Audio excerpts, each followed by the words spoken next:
They cannot be seen because they creep only in the dark.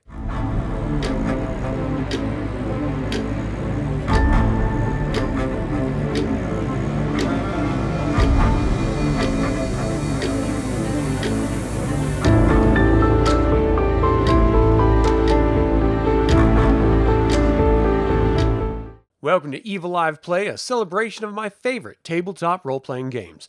This is a sister channel to Eviliv3. Subscribe if you're new to the channel because today we are continuing our How to Play Vampire the Masquerade series with this episode, Blood Resonance.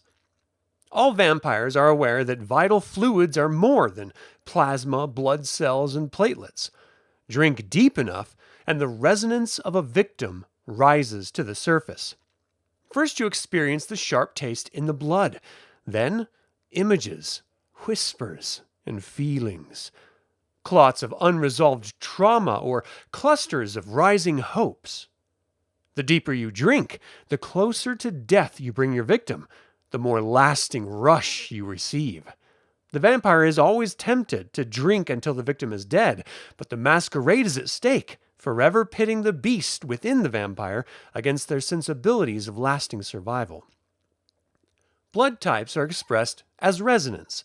Just as humans flavor their food, resonance flavors the blood. Resonance is a combination of the vessel's temperament and the victim's state of mind at the moment of feeding. While every kindred employs their own framework for describing resonance, the most common method relies on the four humors of classical medicine and medieval alchemy. The crucible of alchemy limes a metaphor for the vampiric body. The salts and metals in the crucible represent the elements in the blood, refined by the fire of the emotion in the moment. This may be medieval mystification, but scaring or inflaming kine in just the right way and drinking just at the right moment will get you high. Originating in ancient Egypt and Babylon, the four humors were defined by Hippocrates around 400 BC as choleric, melancholy, phlegmatic, and sanguine. These may be interpreted by Licks as angry, sad, lazy, and horny, respectively. Each of these resonances come in three temperaments: fleeting, intense, and acute.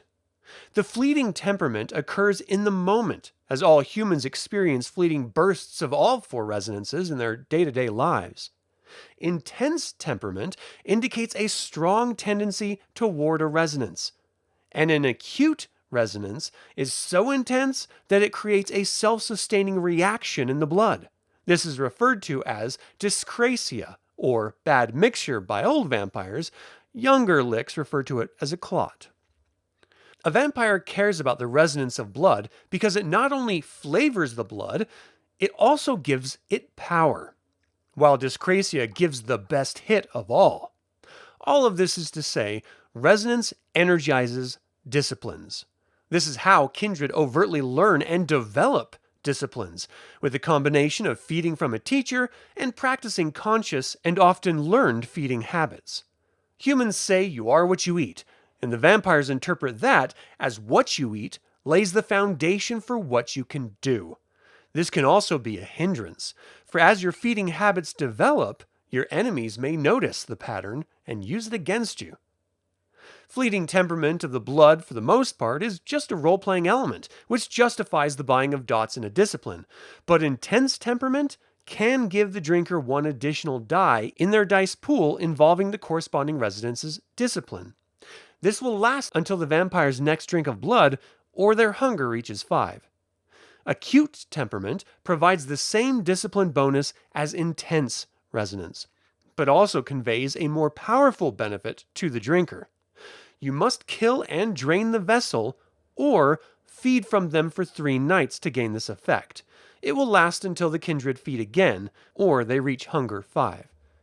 As vampires gain specific benefits from their victim's resonance, they will often observe their victims from afar or engage them in conversation to determine the exact nature of their resonance. With a resolve plus insight test, they can determine the specific resonance. Now, of course, you could also just have a taste and forgo the investigation. This may be determined by the storyteller beforehand or determined randomly in the moment with the chart provided. Resonance may also be changed through role-playing, with the vampire actively engaging with the victim and manipulating their behavior and thoughts.